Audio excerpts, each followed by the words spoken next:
Just in case you didn't know, this kit does come with alternate mirrors, which are made from rubber. So you have your choice of plastic mirrors or rubber.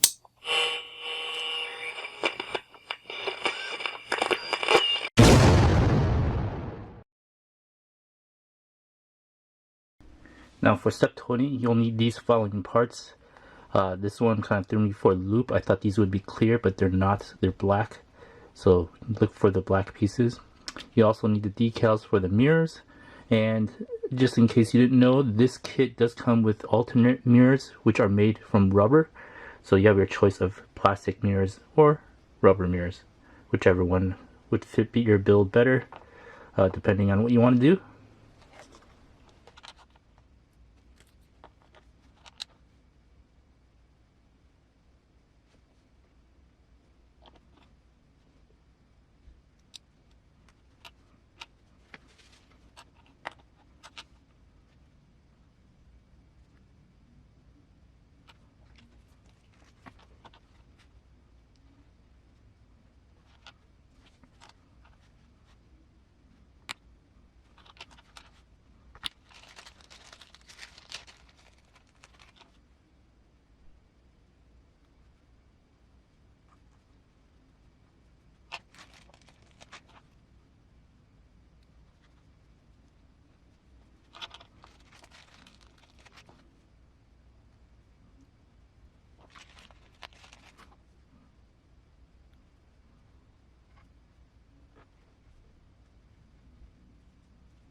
And that completes step 20 with your choice of the plastic mirrors or the rubber ones. For step 21, you'll need these two screws. These are the M2x6 socket head self-tapping screw.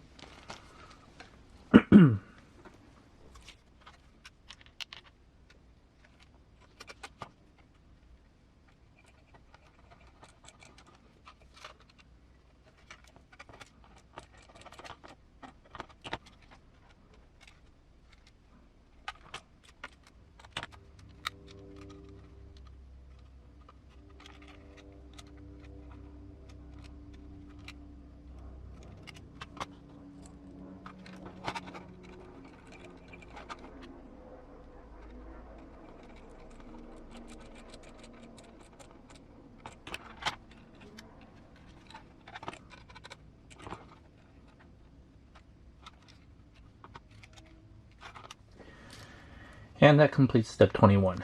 For step 22, you'll need these two magnets. They're pretty strong, so make sure you keep some distance between them. Now for this step, you're going to be shoe gluing these magnets on each side right there. You'll put this against this edge right here and up against that peg. So just like that. That's what you want to do on both sides. Just shoe glue it in place. Now I'm going to do this off camera and I'll show you what I've got after I'm done.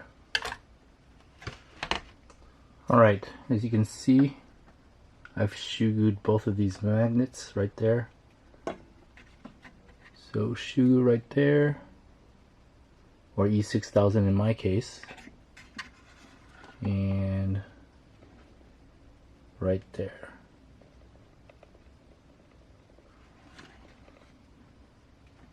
So all you gotta do now is let it dry and we can move on to the next step.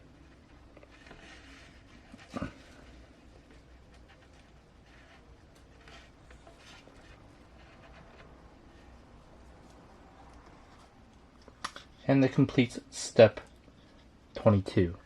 For step 23, you'll need these following parts. You'll need these two brackets right here, and you'll need 4 M1.4x6 flathead self-tapping screws, and you'll need these, well, the directions say that these are M1.6x8 millimeter flathead screws, but I didn't find anywhere in the kit that had M1.6x8. And I have a bag here that says M1.6x10, and I can't find anywhere in the directions that uses these screws. So I'm guessing that the manual and these actual screws have a disconnect.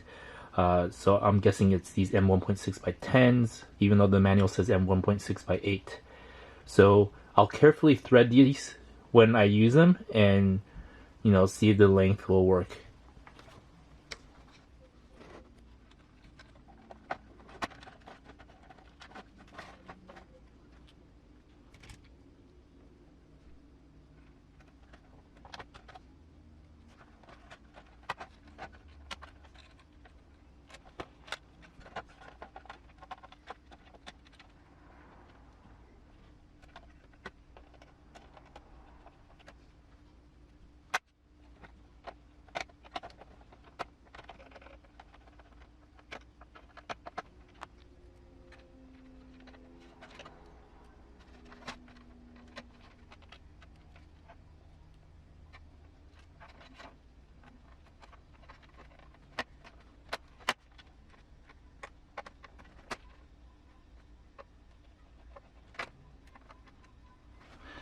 Alright, once again, I'm going to thread these two screws in to this bracket right here. And I'm going to do it off camera because this isn't the best position for me to do this successfully with the camera in front of me. So I'll be right back when I get it in.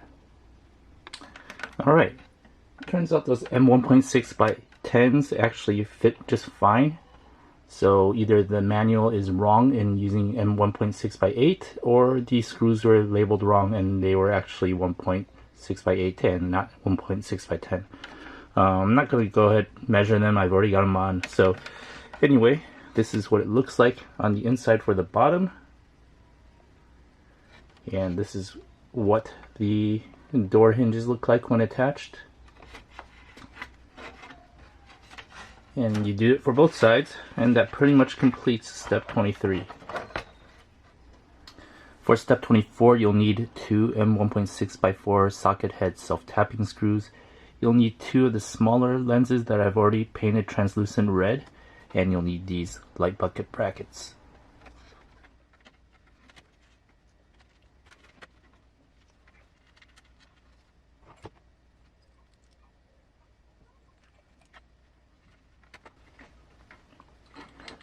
Alright, it's kind of a tight fit for my driver in here, so kind of hard to do it on camera, but basically you want to sandwich the body between these two parts right here. And I'll go ahead and put those on, and we'll be right back. Alright, after much careful work, I have these two light housing buckets screwed on. Make sure that the pointy side of these inner pieces are facing inward, because that's the only way they'll fit. I don't think you can see it, but yeah, right there. Kind of hard to see, but the gist of it is the pointy side should be facing inward for these brackets. So the only thing left to do right now is to glue on the lenses to the light bucket housings. And I will go ahead and do that.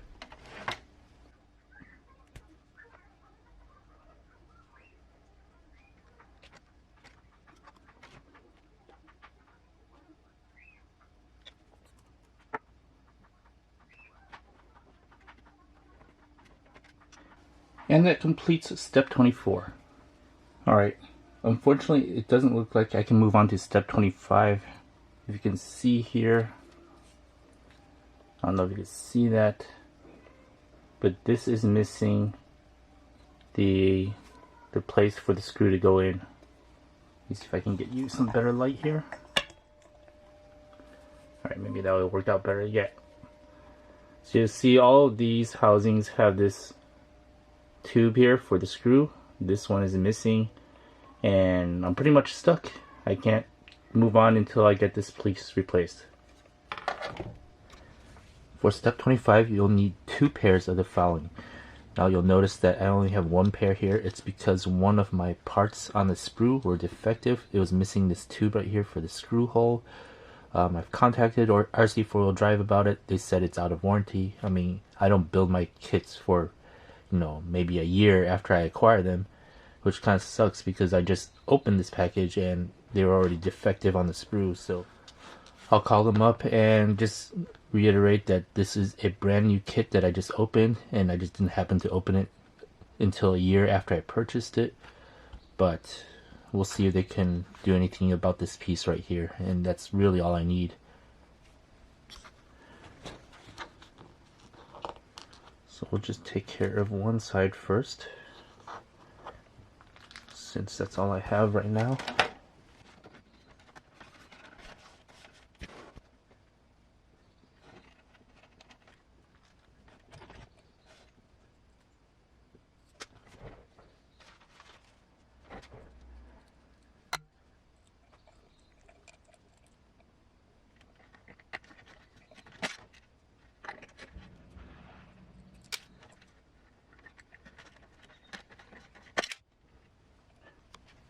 Once again, for something like this, I'm going to screw it in off the camera. It's kind of hard to do this in the position I need to with the camera in front of my face. Alright.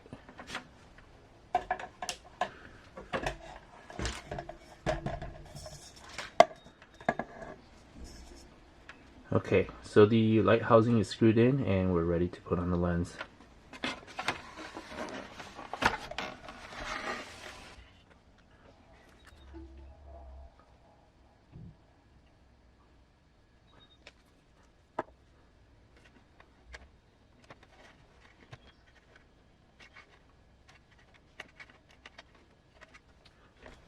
Alright, so once again, I had a defect with this part here on this other side, so I can only put one on for now, but that completes step 25.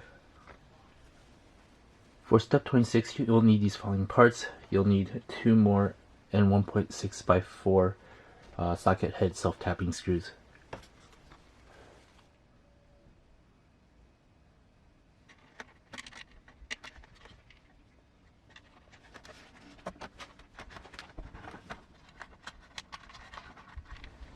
Alright, I've sort of pre-placed these in place. Let's go ahead and screw those in.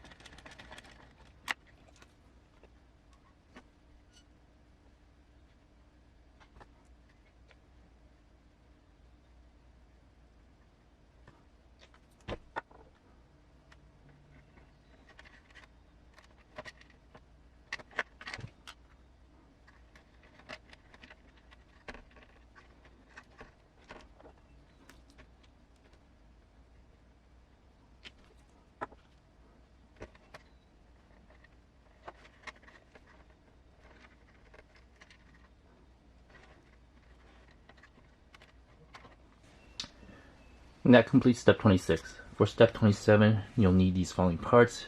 You'll see I already painted these. Again, you'll need 2 1.6x4 socket head self-tapping screws. Once again, I'll attach these off camera, and when I'm done, I'll show you guys. Alright, oh my gosh, these markers are a little bit tough to get on. Really tough to kind of slip them on through the hole and getting that bracket on in the back. That was fairly difficult and nerve-wracking, but it is done, and that completes step 27. For step 28, you just need this plastic molded piece from the sprue right here.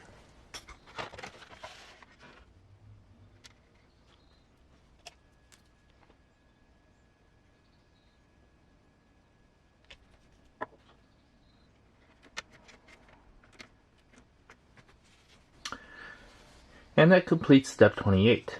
For step 29, you'll need these 2 following parts.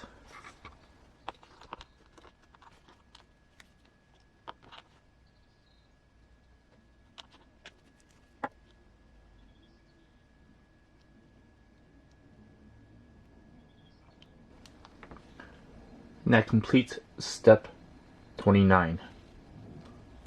For step 30, we'll just be gluing this to the body.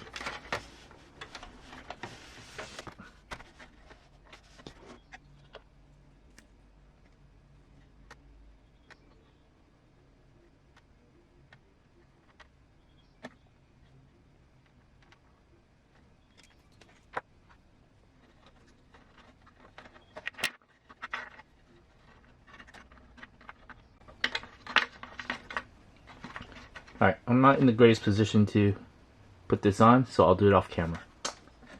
Alright, so the piece is glued in place. You can see that's how it looks, and that completes step 30. For step 31, you'll need the following pieces.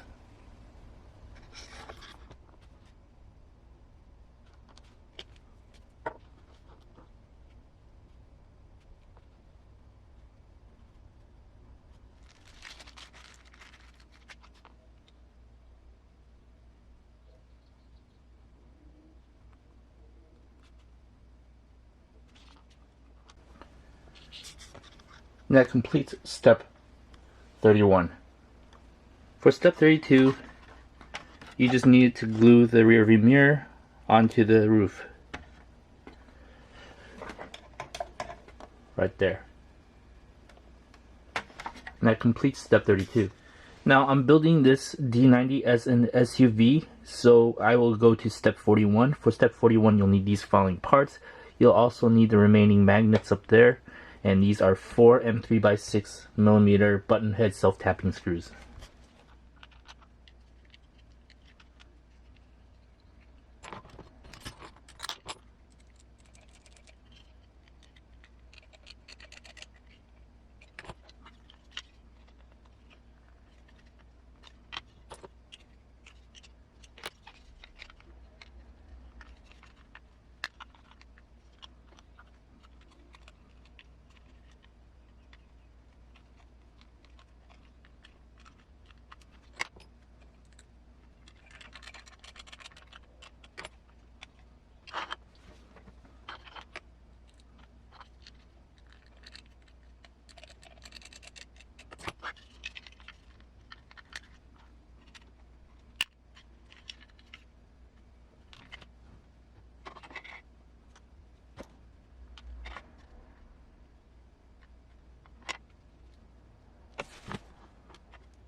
Alright, so one seat is done. We'll just want to repeat this for the other one, and we'll be right back when I do. Alright, I've got two put together and I am complete with step 41. Not fully folding the chair up because the glue for my magnets hasn't dried yet, so I don't want to do that until the glue is dried. But we can go ahead and move on. For step 42, you'll need the rear floor and these 8 M3x6 button head self-tapping screws. Now you'll notice with the floor that I've already added felt to give it that kind of carpeted look.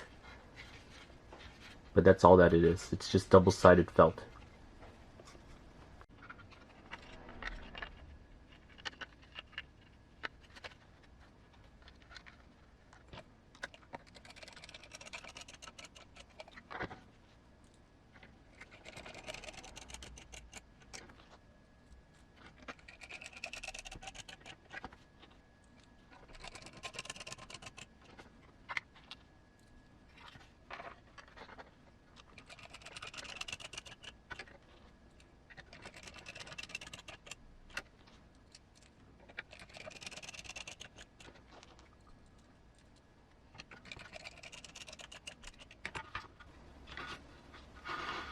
Alright, we are complete with attaching the seats to the floor. And you can see that the felt gives it a nice finished look. Once again, I'm not folding the seats up because I'm waiting for the glue for the magnets to dry. But that completes step 42. For step 43, we will need 8 M2.5 by 8 button head self-tapping screws. Basically, we're going to be attaching the rear floor to the body.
Alright, the rear floor is attached, and that completes step 43.